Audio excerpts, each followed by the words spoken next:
bien, ¿y tú? Oye, por cierto, ¿qué estás estudiando? Yo ando en pedagogía en la FES Aragón. No inventes, ¿en serio? Yo también. Pues de hecho vas en mi grupo, ¿verdad? ¡Qué bruto, póngale cero! Oye, ¿cuál es tu materia favorita? Ay, no sé, yo creo que de todas las que tenemos, la que más me ha gustado ha sido la de didáctica. ¿La tuya cuál es? Justamente esa. Y bueno, o sea, como que he estado queriendo repasarla precisamente como por esa curiosidad. Y sabes, sobre todo su historia. ¿Me ayudarías? Claro. Bueno, o sea, la didáctica, yo me pongo a pensar mucho, a reflexionar sobre, en realidad, sobre si sé qué es la didáctica, dónde y cuándo comienza su desarrollo, sobre todo quién la creó y pues todo eso me da mucha curiosidad. Sí, a mí también. De hecho, la didáctica, lo que entiendo es que nunca ha sido como la conocemos actualmente, sino que ha tenido grandes variaciones a lo largo de la historia y sobre todo pues sabemos que las primeras aportaciones de la didáctica son gracias a los griegos. Y ya como que después de ahí se va al siglo XVII, al XVIII, con Comenio, después como que con la didáctica de transición y pues ya al final como con las bases psicológicas de la didáctica. Y pues mira, o sea, si vamos a empezar por ahí, pues sobre todo con Grecia y el legado romano con la didáctica, a la didáctica de la Edad Media, por ejemplo.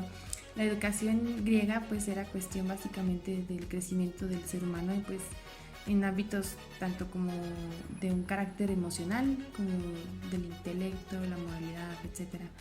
Y sobre todo por estas diversas figuras como que, sabes, que se cargan de enseñar o repartir cierto tipo de educación, de que uno se encarga del ejercicio físico, otro de una educación intelectual, otro un encargado de cultivar como un intelecto, las destrezas, las habilidades y sobre todo como esta idea del pedagogo, de que pues se le vea como un esclavo, o sea, encargado de la educación moral, pero bajo vigilancia de los padres. Y también estaba, acuérdate, el magíster, que era el hombre encargado de cultivar el intelecto, las destrezas y las habilidades, que es lo que hoy podría ser un maestro.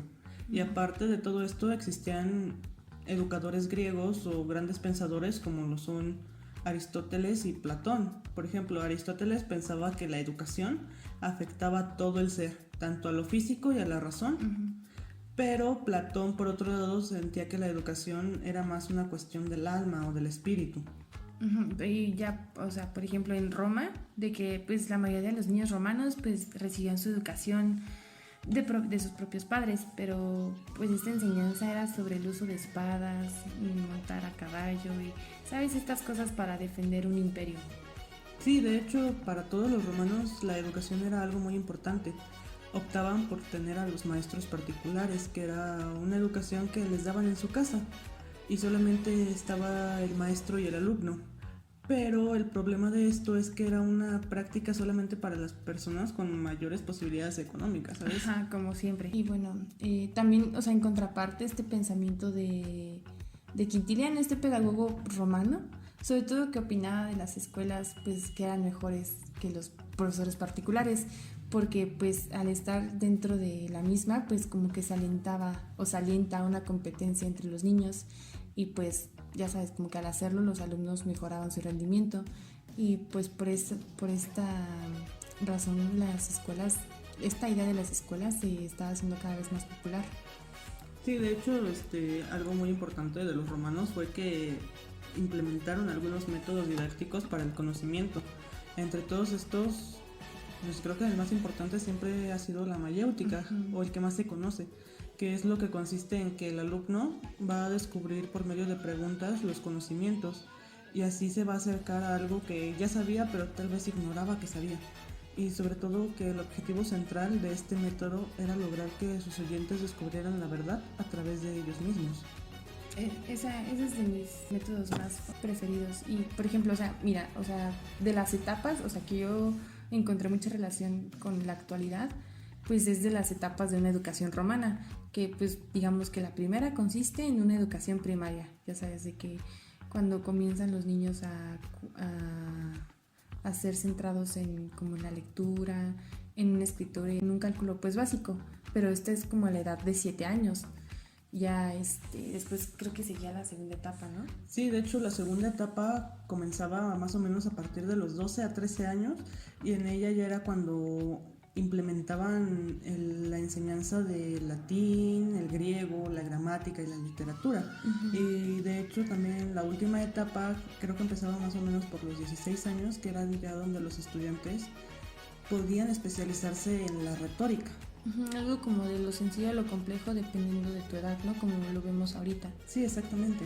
Y bueno, o sea, ya después de todo esto, pues la Edad Media, en donde pues básicamente pues ya sabemos que la Edad Media como esta cuestión religiosa, pues esta educación se impartía en monasterios y pues centrados únicamente en el cristianismo y pues todos estos conocimientos iban de la mano con la iglesia y con la Biblia.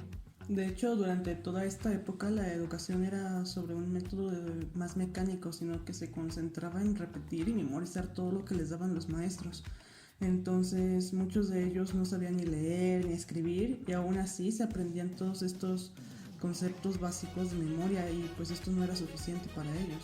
Sí, porque, o sea, esta cosa de que todo esto se utilizara para interpretar de una manera teórica el cristianismo, como por ejemplo lo es la escolástica, básicamente esta unión teórica y práctica de la fe con la razón.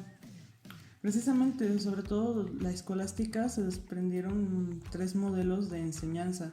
Uno de ellos fue el lectio, que se basaba en la lectura de los textos y enseñar a leer. Después viene el quaestio, que se refería al cuestionamiento de los textos, donde comparaban las versiones y pues ponían posibles contradicciones o diferencias de estas. Y por último teníamos el disputatio, que se trataba de exponer las ideas comprendidas en la lectura y en la búsqueda de estas respuestas. Y bueno, ya como avanzando en esta línea del tiempo, pues, ¿qué será? ¿Siglo XVIII? Cuando aparece Herbart, pues, pedagogo que aparte era psicólogo y filósofo y que básicamente se interesó por los estudios que hizo Pestalozzi. Sí, precisamente, qué bueno que hablas de Herbart, porque él define la educación como un proceso de instrucción moral, donde el primer resultado es moldear a los deseos y a voluntad a las personas, ¿sabes? Y la principal función de esta educación dentro de la sociedad es la adquisición de ideas por parte de los alumnos.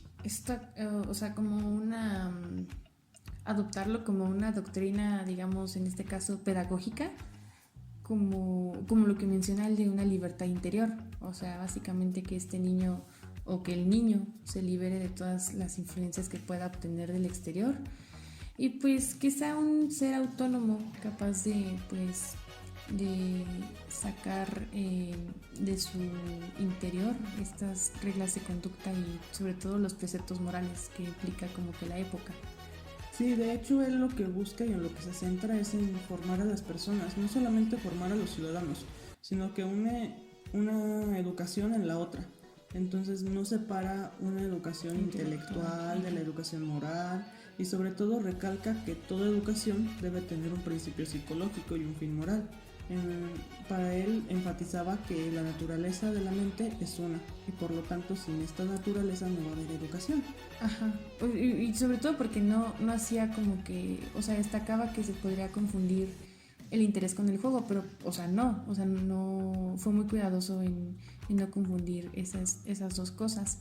Por una parte porque el interés es al mismo tiempo el carácter de las cosas, ya sabes, como que se utilizan para llamar la atención, y el sentimiento de curiosidad, viveza y de vida del espíritu, pues que se manifiesta en el alma y pues de esta manera dar una mayor atención a la intuición, pues digamos, tanto al interés como a ese, digamos, sexto sentido que pueda tener un niño. Sí, de hecho sabemos que el sentimiento de curiosidad e interés para los niños sobre todo comienza con el estudio de la naturaleza, o sea, qué es, qué hay, de dónde viene. Y también provoca esta búsqueda de los conocimientos y con esto consiguen experiencia. Entonces, para él el interés es el principal factor de la vida social. Ajá, sobre todo ese aspecto social que pueda tener el niño. Bueno, y ahora yo creo que sería muy importante hablar sobre Comenio, ¿no? Hay que recordar. ¿Cuál era su nombre? Juan Amos Comenio. Ajá, sí. Sí, hay que recordar que este fue un filósofo y teólogo muy importante, Creo que nació por 1590 y tantos, en una región de República Checa que se llama Moravia. Entonces, Comenio es considerado como el fundador de la pedagogía moderna. Entonces, él provenía de una familia acaudalada, que fue lo que le permitió conseguir sus estudios. Cuando tenía 24 años fue ordenado como sacerdote en la unión de los hermanos moravos, que en aquel tiempo fue cuando se presentó un conflicto religioso entre católicos y protestantes, como se ha ido repitiendo a lo largo de toda la historia, que terminó con el triunfo de la religión católica. Entonces fue declarada la única confesión legítima en este país donde él nació. Ajá, o sea que pues vaya, dada esas circunstancias pues tuvo que dejar este país, ¿no? Bueno, supongo, pero algo había leído de que se había ido a Polonia, donde pues digamos que comenzaron sus primeros acercamientos con la educación y donde se empleó como maestro, creo que fue de latín, pero como que, ¿sabes? Supongo que como todo no le gustó los métodos de enseñanza y que le parecían inadecuados y todo eso, le dio como pauta para comenzar a hacer un estudio de eso. Sí, de hecho se conoce que Comenio propuso un programa para hacer más amena y menos tediosa la educación, y lo llamó la Pansofía, me parece, que significa educación universal. Para él era muy importante que se debía de enseñar a todos, entonces su finalidad fue establecer un sistema de enseñanza más progresivo, de donde todo el mundo pudiera disfrutar, y decía que a los niños se les debía de enseñar gradualmente y que había que enlazarlos de manera natural todos estos conceptos más elementales con los más complejos, ¿sabes? Esa parte de se debe enseñar todo a todos como me gusta. Sobre todo porque pues la base de educación, según Comenio, pues era pues comprender, el retener y sin dejar de fuera la práctica, teniendo todo esto en cuenta como interacción con el fin de, pues el objetivo de lograr un aprendizaje. Sí, de hecho hay un libro muy interesante que Comenio escribió que se llama Didáctica Magna, claro. Donde él nos enseña todas estas ideas y las plasma de una manera. También estableció dentro de esto 3 principios básicos para un desarrollo didáctico, ¿sabes? La primera parte dice que la didáctica es una técnica y un arte, pero también nos menciona que la enseñanza debe tener como un objetivo un aprendizaje de todo por parte de todos. Y por último, nos menciona también que dentro de todos estos procesos de enseñanza y aprendizaje se deben caracterizar por la rapidez y la eficacia, así como por la importancia del lenguaje y la imagen. Bueno, yo recuerdo que después de esto más o menos sigue como una etapa en este tiempo de la didáctica como le llaman, como de transición, ¿sabes? En este siglos XVIII, XIX, donde pues aparece Pestalozzi, sobre todo porque si nos situamos en esta época estamos contemporáneos a la Revolución Industrial, como años 1750, 1800, y pues esta didáctica de transición pues básicamente debe enfocarse en este objetivo o resultado donde pues se combinan ideas del pasado con ideas modernas, manifestando tanto como esto que digamos se puede decir como pasado, como lo moral y lo espiritual, como lo moderno que se centra en lo social y lo personal. Sobre todo teniendo en cuenta este amplio conocimiento histórico para asentar pues bases para un pensamiento educativo para el siguiente siglo.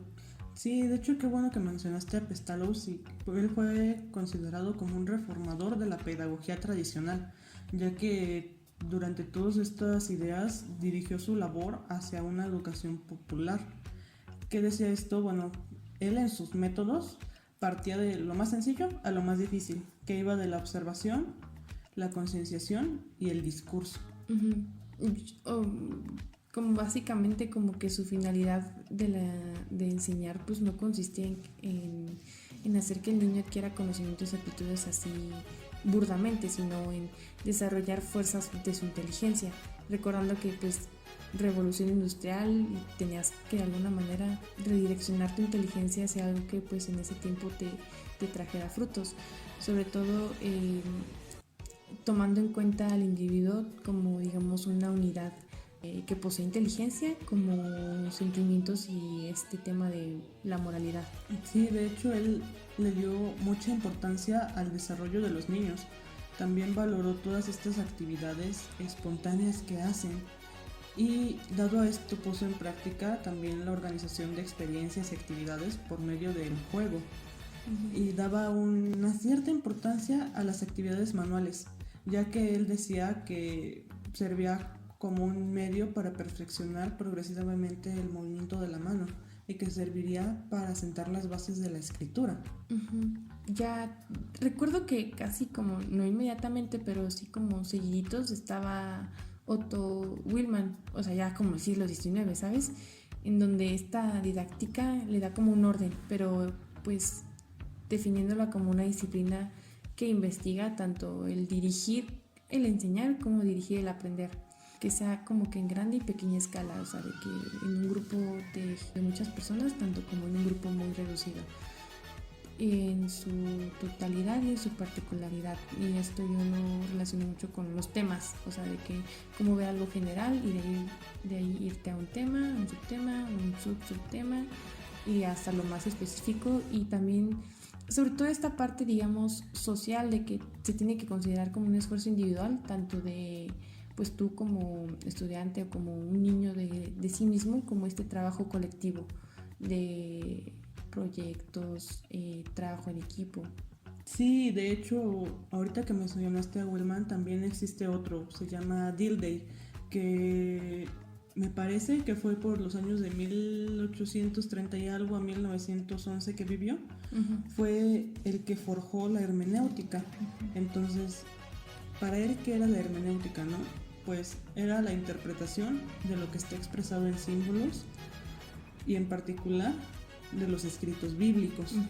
También Dilthey ve como una interpretación más general de las manifestaciones del espíritu basadas en signos, vivencias, en sus pensamientos, y también se encamina más como esta necesidad de superar todo el relativismo historicista y busca más una filosofía de vida, que es un intento de superación. También me queda mucho, porque pues, obviamente por el positivismo mencionan mucho a Augusto Comte y sus tres estados, y tanto lo mencionan que como un buen pensador bastante complejo y sobre todo, ¿sabes? Como que multidisciplinario, o sea, ¿en qué no lo vemos? Ya que pues todos sus aportes a la educación a través de su estudio, como te digo, positivista del conocimiento, y sobre todo que la mayoría de la comunidad científica lo utiliza. Sí, de hecho, creo que esos de los tres estados me quedó muy claro. Si no mal recuerdo, el primero es el estado teológico, que es durante esta etapa que todo lo relacionaban con lo sobrenatural, que era una explicación para todo fenómeno de la naturaleza y de todo lo que pasaba. Y todos decían que era creación de Dios. El segundo me parece que es el estado metafísico, que en este ya no habla sobre todas las entidades y dioses, sino que los convierte en ideas más pragmáticas y menos religiosas de cómo pasan las cosas. Pero el último, que es el estado positivista, es donde se olvidan por completo de buscar todos los causantes de las cosas, de los fenómenos naturales, sociales, sino que buscaban investigar unas leyes que pudieran explicar todos estos procesos de la naturaleza sin atribuirle nada a nadie. Y pues que también Comte veía necesario el establecer, pues, o sea, no solo establecer esos tres estados, sino una relación de estos estados con la sociedad, sobre todo, por ejemplo, el estado teológico con una sociedad militar. 1, 2, 3, 4, con el 1, 2, 3, y 1, 2, 3. Ya sabes, como que un sistema basado en la autoridad, en una importancia muy grande a la jerarquía, y sobre todo que el jefe podría compararse con Dios.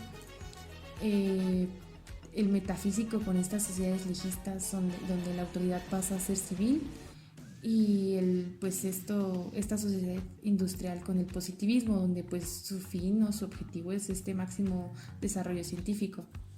Sí, y eso es muy interesante, Pero después de esto también viene algo sobre el alcance pedagógico del marxismo, porque tenemos que recordar que el marxismo, a pesar de que no se relaciona con la pedagogía, tan cercano, ¿no? Sí, pero posee un núcleo más central hacia una teoría de formación humana, ya que según Marx, la combinación de un estudio y el trabajo podrían traer más posibilidades. Entonces, por esto, la educación no solamente debería de contener, no ejercitar el cuerpo, sino también podrían aprender habilidades técnicas o asimilar conocimientos y a la par aprender valores, aptitudes y hábitos sociales, porque para él sin una formación moral no había una educación completa. Y avanzando en la historia, pues nos vamos haciendo como que más de cierta forma científicos, como por ejemplo poniendo de ejemplo en un marco teórico de una didáctica, la didáctica científica, pues se puede decir que es como esta disciplina pedagógica donde es como con un carácter práctico y ya sabes normativo, donde se juntan sistemáticamente principios, normas, recursos y pues procedimientos específicos pues que nos sirven para aprender contenidos que estén en una íntima relación con los objetivos educativos que se proponen. Sí, de hecho yo lo veo como que es la ciencia de la educación, que estudia e interviene en el proceso de enseñanza y aprendizaje. Todo esto con el fin de conseguir una formación más intelectual de los alumnos, de los niños o del educando, ¿no? Pero también lo puedes ver como un arte.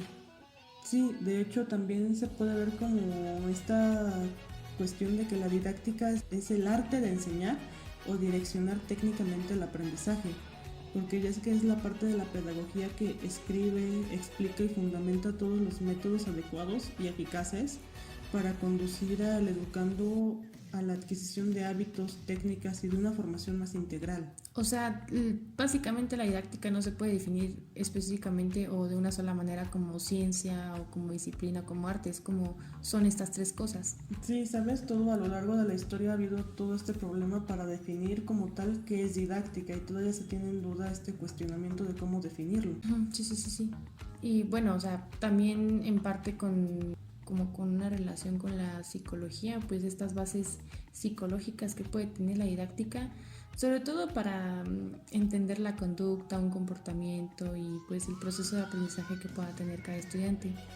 Y pues más variables, ¿no? Como el ritmo, un estilo de aprendizaje, pues su contexto, un entorno sociocultural donde se pueda desarrollar y también pues aparte de ver eso, ver de qué manera influyen estos factores en el desarrollo de su pensamiento, de su carácter, de su personalidad y pues de esto que nos interesa de su aprendizaje de cada ser humano a lo largo de su trayectoria académica. Sí, como siempre dentro de la didáctica nos podemos acompañar de otras ciencias y por eso en la psicología, que es la que brinda unas bases más conceptuales para comprender todo este proceso del aprendizaje y sus diferentes etapas, tiene que las funciones psicológicas y los cambios se producen a medida de que la mente y la inteligencia se van desarrollando de acuerdo a las etapas de cada niño. Etapas, o sea, ¿cómo que etapas?